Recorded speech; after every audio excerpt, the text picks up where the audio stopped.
Drama ini dimulai dari sekolah SMK Teknik Yuseong. Tepatnya ketika seorang guru matematika sedang mengajar. Dari sekian banyak murid yang mengikuti pelajaran, hanya satu orang siswa yang benar-benar belajar. Sementara yang lainnya tidur. Saking rajinnya murid itu, mencatat semua perkataan guru matematika tersebut. Termasuk saat guru itu mengumpati siswa lainnya yang sedang tertidur, di saat jam pelajarannya. Dan siswa rajin itu adalah Yoon Gamin, seorang siswa dengan perawakan tinggi, rambut berponi dan berkacamata. Dengan nilai ranking paling buruk di seantero sekolah. Mendapatkan predikat murid dengan nilai terburuk membuat Gamin pun bertanya-tanya. Padahal Gamin sangat-sangat kelewat rajin, dan sifat rajin Gamin itu sudah muncul sejak kecil. Kembali ke masa lalu, sejak kecil Gamin sudah minta masuk sekolah, hasilnya Gamin menempati nilai ranking ke-26 dari 28 siswa. Terus saat Gamin masuk sekolah SMP, dengan keinginannya sendiri ia meminta diikut sertakan dalam les privat kepada ibunya. Dan hasilnya Gamin menempati peringkat 278 dari 280 siswa. Seorang guru les privat Gamin pun heran melihat nilai Gamin yang tidak kunjung membaik. Lebih aneh lagi peringkat Gamin selalu konsisten menempati urutan kedua dari bawah. Guru les privat pun bertanya, apakah Gamin tidak salah mencoret soal, atau mungkin tertukar saat Gamin membulati kunci jawabannya. Gamin pun bingung, padahal ia belajar sudah tidak kenal tempat dan waktu. Gamin tidak menyerah, tekadnya ingin mempunyai nilai bagus dan masuk ke universitas terlalu besar. Sampai akhirnya Gamin mendapatkan solusi sempurna. Saat berada di sekolah tanpa sengaja Gamin mendengar pembicaraan temannya. Mereka membicarakan tentang strategi masuk ke universitas. Salah satu siswa di sana mengatakan kalau ingin masuk universitas masuklah ke SMK Yuseong. Satu siswa lainnya menjawab ia lebih memilih mati daripada masuk ke SMK tersebut, katanya. Itu menandakan bahwa SMK Yuseong bukan SMK sembarangan, yang terkenal dengan reputasi buruknya. Gamin yang mendengar itu tidak takut sama sekali. Gamin menganggap itu adalah sebuah kesempatan yang harus dimanfaatkannya. Sehingga akhirnya Gamin benar-benar masuk dan bersekolah di SMK Yuseong. Hari pertamanya bersekolah Gamin bersemangat sekali, Gamin berjalan menuju ruang kelasnya. Di tengah perjalanan Gamin melihat seorang siswa yang sedang dipalak di lantai 2, terus ketika Gamin membuka pintu ruang kelasnya, ia dikagetkan oleh seorang siswa yang sedang terbang dan siap menghantamkan kakinya ke siswa lainnya. Dan pemandangan itu menjadi pemandangan yang biasa disaksikan oleh Gamin setiap harinya. Gamin sendiri sekolah seperti biasa dan terkenal menjadi seorang siswa cupu di kelasnya. Setelah menjalani kerasnya kehidupan di SMK Yuseong tidak membuat nilai Gamin membaik. Lagi-lagi Gamin mendapatkan nilai paling ancur dari semua berandalan di SMK Yuseong. Dengan polosnya Gamin berpikiran bahwa semua berandalan di sekolahnya pasti belajar sebelum ujian berlangsung. Tentu saja pikiran Gamin itu tidak benar. Faktanya Gamin benar-benar bodoh, sampai-sampai bersaing di kalangan siswa paling bodoh pun Gamin masih lebih bodoh daripada itu. Gamin yang terobsesi dengan belajar ternyata sudah menyiapkan strategi cadangan. Entah apa yang dipikirkan Gamin setelahnya ia mencari-cari seorang siswa dari tatapan matanya. Hingga akhirnya ia melihat seorang siswa penyendiri yang menurut Gamin tatapan matanya menunjukkan sangat ingin belajar. Dan siswa itu bernama Kim Se-hyun. Gamin langsung mendekatinya, sambil jongkok dan berbisik Gamin mengajak anak itu untuk belajar bersama. Baru saja akan mengiyakan anak ini ditendang oleh murid lainnya. Sehingga ruang kelas kembali menjadi ramai. Siswa lainnya menjadi penonton dan saling memasang taruhan. Para penonton menyebut Se-hyun dengan sebutan peringkat 170, sedang murid yang menantang disebut sebagai peringkat 173. Se-hyun diancam oleh beberapa murid yang menjadi jagoan di kelas Gamin untuk bertarung secara serius. Akhirnya mau tidak mau Se-hyun harus bertarung walaupun pada kenyataannya ia tidak jago sama sekali berkelahi. Se-hyun menghujani si peringkat 173 dengan pukulan asal-asalan dan begitupun Se-hyun mendapatkan pukulan yang asal-asalan juga. Dan hasil pertandingan itu dimenangkan oleh si penantang yang sekarang naik peringkat menjadi 170 dan Se-hyun turun peringkat ke 171. Kehebohan kelas Gamin baru bisa dibuat diam ketika kepala disiplin datang. Kepala disiplin membawa seorang guru baru yang bernama Ibu Li, seorang mantan guru les privat Gamin. Gamin kaget Ibu Li sekarang menjadi guru di kelasnya. Gamin ingat ketika Ibu Li masih menjadi guru lesnya, Gamin pernah bertanya apa Gamin masih bisa pintar, katanya. Ibu Li dengan ramah menyemangati Gamin dan melihat di diri Gamin ada potensi menjadi pintar sambil menunjukkan catatan Gamin yang penuh dengan coretan. Ibu Li ngabsen satu persatu anak-anak di kelas Gamin. Jawabnya ada yang keluar merokok, ada juga yang dijawab dengan suara kentut, ada juga yang menjawab dengan lemparan minuman gelas. Dan lemparan itu menjadi pemicu keributan di kelas Gamin. Lantaran minuman yang dilemparkan bukan minuman miliknya sendiri melainkan milik murid sebelahnya. Sehingga membuat pemilik minum tersinggung karena minuman miliknya dilemparkan. Tidak butuh lama murid yang melemparkan minuman tadi sekarang ia melemparkan langsung dengan pemiliknya keluar kelas. Dan pelaku pelemparan itu bernama Lee Hyun-woo seorang murid penguasa kelasnya Gamin. Ibu Li memukul-mukul buku yang dibawanya ke arah meja sehingga teriakan heboh siswa yang mendukung Hyun-woo tersaingi oleh suara pukulan buku tadi. Ibu Li meminta murid-murid untuk kembali duduk, dan mereka tidak mempedulikan perintah Ibu Li kecuali Gamin yang sejak tadi duduk tidak peduli dengan kehebohan di sekitarnya.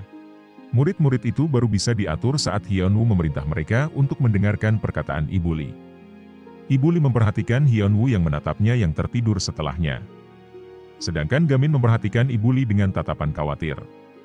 Ibu Li kembali dikagetkan dengan kondisi sekolahannya yang dimana ia menemukan banyak drum berisi puntung rokok, dan melihat para siswa sedang asik merokok secara terang-terangan di area sekolahan. Yang tidak lama dari itu Gamin menghampiri Ibu Li. Ibu Li kaget saat tahu Gamin mantan murid lesnya sekarang menjadi murid di sekolah tempat ia mengajar. Menurutnya sekarang Gamin sudah besar dan Ibu Li hampir tidak mengenalnya. Gamin bercerita tentang guru sebelumnya yang hanya bertahan kurang dari 1 bulan, dan Gamin begitu mengkhawatirkan Ibu Li dan bertanya apakah Ibu Li yakin mau mengajar di sekolahnya setelah tahu apa yang diceritakan Gamin. Ibu Li hanya tersenyum dan menyadari kekhawatiran Gamin. Ibu Li beralasan akan sangat memalukan jika baru 1 hari ngajar sudah mau berhenti. Ibu Li malah bertanya tentang gimana belajar Gamin. Gamin tersenyum dan pamitan kepada Ibu Li karena Gamin ada hal yang harus dilakukannya. Yang ternyata Gamin ngintilin Sehyun. Gamin terkagum-kagum saat Sehyun masuk ke perpustakaan. Gamin belajar sendiri sambil ngobrol sendiri tentang ketidakpahamannya akan soal yang sedang Gamin kerjakan. Akibatnya membuat Sehyun merasa terganggu. Akhirnya Sehyun membantu Gamin menjelaskan tentang soal yang sedang Gamin kerjakan. Sehyun menjelaskan 0,999 sama dengan 1, ia juga contohkan dengan sebuah kue yang dipotong menjadi 3 bagian dengan porsi sama. Gamin tidak bisa menerima hasil sama rata tersebut lantaran menurutnya masih ada sisa kue di pisau bekas memotong kue tersebut. Sehyun langsung syok dengan alasan Gamin itu. Gamin juga memperlihatkan buku catatannya kepada Sehyun. Setelah membaca isi catatan Gamin, Sehyun tampak takjub melihat betapa lengkapnya catatan milik Gamin. Bukan apa-apa Gamin mencatat semua yang dikatakan guru termasuk umpatan guru yang keluar saat jam pelajaran ada di catatannya. Akhirnya Sehyun mengambil kesimpulan kalau Gamin super bodoh. Sedangkan di lain tempat Ibu Li melaporkan tentang keberadaan drum yang berisi puntung rokok di area sekolah kepada wakil kepala sekolah. Akan tetapi hasilnya di luar prediksi wakil kepala sekolah sudah tahu dan meminta Ibu Li untuk diam jika ingin menjadi guru tetap di sekolahnya. Pak Wakil Kepala Sekolah mengatakan itu sambil merokok. Ia juga tidak akan melarang Ibu Li untuk mendisiplinkan siswanya akan tetapi ia tidak mau ikut campur dan akan hanya menyemangati Ibu Li dari jauh, semu mengejek. Kembali kepada Gamin. Gamin meminta Sehyun untuk belajar bersamanya. Gamin menyadari dari tingkah laku sorot matanya Sehyun juga menginginkan hal yang sama. Terlebih lagi ia menemukan raport sekolah Sehyun yang menduduki peringkat kedua dari 220 siswa. Sehyun langsung emosi ia merobek raport sekolahnya. Sehyun menjelaskan bahwa setiap orang yang belajar akan mendapatkan pertentangan dari Pin Han-wol. Ialah seorang siswa peringkat pertama sekaligus siswa yang menciptakan aplikasi peringkat antar kekuatan di sekolah. Sehingga membuat para siswa lainnya lebih tertantang untuk menjadi nomor 1 dalam perkelahian daripada belajar. Sehyun juga menjelaskan lebih dalam tentang Han-wol yang ternyata silsilah keluarganya cukup mengerikan yang dimana Han-wol anak dari ketua geng Yeonbaek geng paling kejam di Jeongguk. Sampai suatu ketika sekolah Gamin mengadakan acara penghargaan bagi siswa berprestasi, dan sudah bisa ditebak siapa yang akan mendapatkan penghargaan tersebut. Dengan bangganya wakil kepala sekolah menyatakan bahwa Hanwol adalah percontohan bagi siswa lainnya. Gamin akhirnya mengetahui siapa Hanwol yang diceritakan Sehyun. Gamin menatap Sehyun yang saat itu Sehyun terlihat kesal kepada Hanwol. Ketika Sehyun berada di WC sekolah ia tanpa sengaja disenggol oleh Hyunwoo. Sehyun refleks emosi yang Sehyun kira itu adalah Gamin. Setelah tahu itu Hyunwoo, Sehyun langsung meminta maaf dan menjelaskan bahwa tidak bermaksud seperti itu kepada Hyunwoo. Sehyun dibawa ke tempat praktek dan dipukuli oleh Hyunwoo. Hyunwoo meminta Sehyun untuk memberikannya 200 ribuan jika Sehyun ingin berhenti dipukuli. Dari luar Ibu Lee melihat Sehyun sedang dipukuli dari pintu ruang praktek yang tidak tertutup rapat. Ketika akan menghentikannya Gamin datang dan mencegah Ibu Lee masuk. Alasannya Gamin sendiri yang akan menghentikan mereka karena Sehyun adalah calon anggota kelompok belajarnya. Saat Sehyun akan dipukuli kembali, dari luar murid bermasker sambil menenteng alat pemadam kebakaran datang, mengagetkan Hyunwoo dan anak lainnya yang berada di dalam ruangan praktek.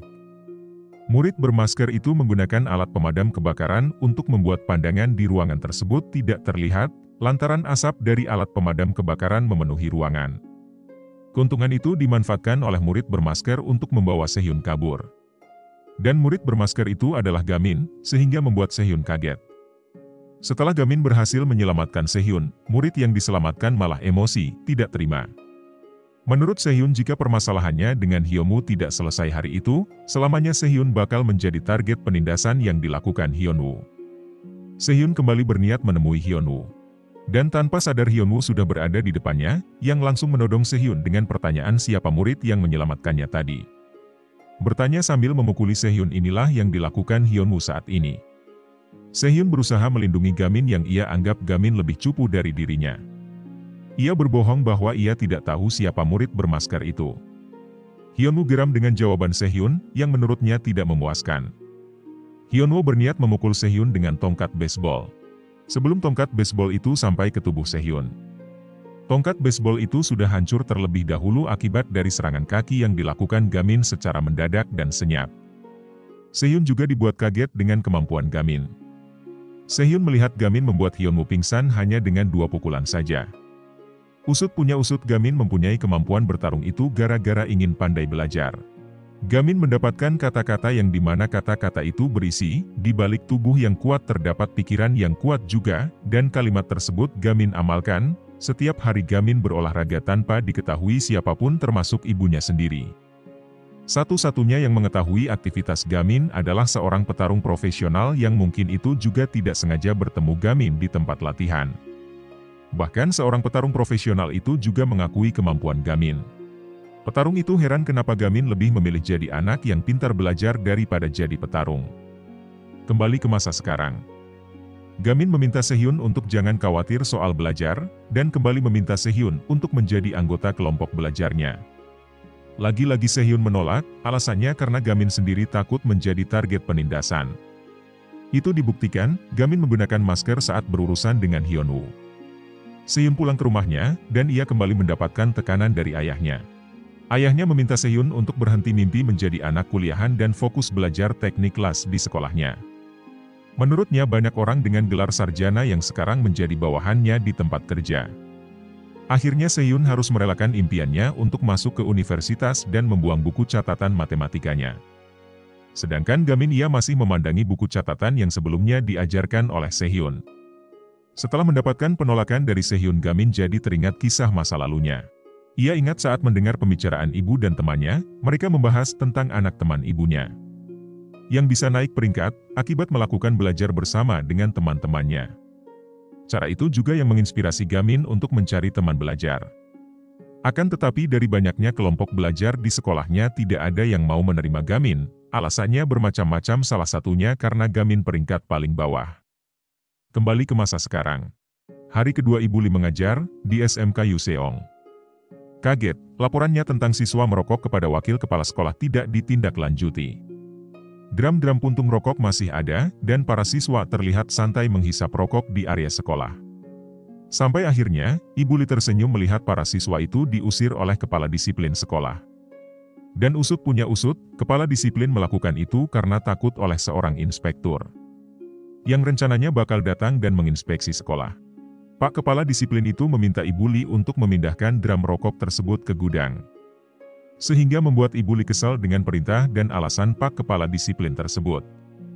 Untunglah ada seorang murid yang bernama Park Geon Yeop yang membantu Ibu Li memindahkan drum rokok itu. Geon Yeop nyeletuk seharusnya Ibu Li membiarkan Pak Inspektur nanti melihat drum rokok itu. Jujur saja sebenarnya Ibu Li menginginkan hal tersebut.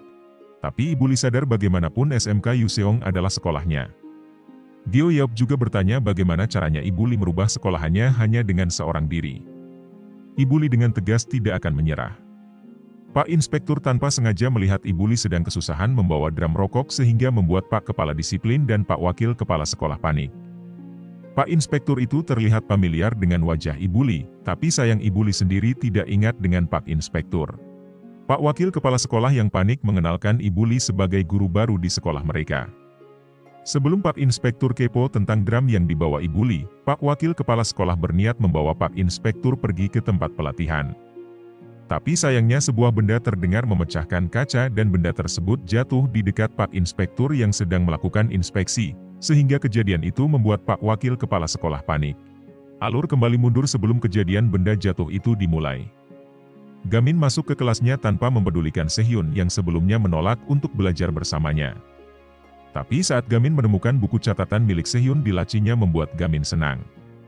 Gamin langsung menghampiri Sehyun berniat mengembalikannya, Sehyun menolaknya dengan alasan buku itu sudah dibuangnya. Gamin tahu itu hanya alasan Sehyun saja. Dan ketika Gamin akan mengucapkan rasa terima kasihnya sebuah bangku kosong menghampiri kepalanya, sehingga membuat kepala Gamin terluka.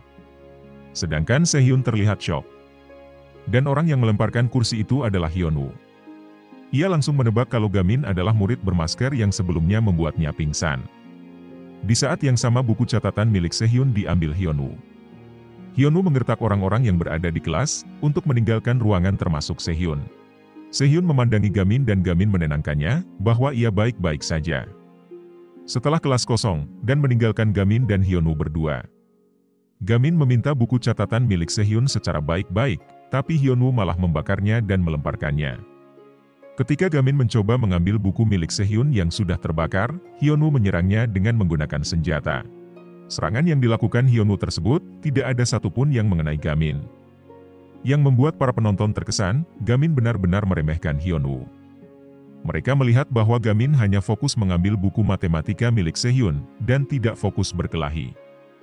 Geon Yeop yang baru datang pun melihat aksi Gamin. Ia cukup terpana saat melihat Gamin memblok serangan Hyunwoo yang memakai senjata, dengan mudahnya menghajar Hyunwoo dengan tangan kosong. Dan senjata itu terlempar jauh. Hyunwoo yang sudah terpojok, melemparkan tas yang sudah terbakar. Gamin membloknya dengan tendangan, sehingga tas terbakar tersebut berbalik ke arah Hyunwoo. Sampai membuat Hyunwoo menghantam loker dan pingsan. Melihat kegilaan Gamin itu, membuat Sehyun dan anak-anak lainnya yang sedari tadi nonton langsung terkesan. Mereka tidak percaya, Gamin yang terkenal dengan kecupuannya selama ini, semengerikan itu. Gamin menghampiri Hyunwoo yang sudah pingsan, dan meminta Hyunwoo untuk bangun. Gamin meminta Hyunwoo untuk meminta maaf terlebih dahulu kepada Sehyun, karena Hyunwoo sudah membakar buku catatannya. Para penonton bertanya-tanya, siapa Sehyun yang dibicarakan Gamin? Akhirnya mereka ngerti Sehyun si anak peringkat 170, yang dimaksud Gamin. Gamin melihat Sehyun menghampirinya, Gamin meminta maaf, tidak bisa menyelamatkan buku catatannya. Melihat tangan Gamin mengalami luka bakar, membuat Sehyun marah. Lantaran hanya gara-gara sebuah catatan, Gamin rela melukai tangannya sendiri. Sehyun melihat ketulusan di dalam diri Gamin yang membuat Sehyun yakin, untuk bergabung di kelompok belajarnya. Gamin senangnya bukan main, karena itu pertama kalinya ada yang mau membantunya belajar.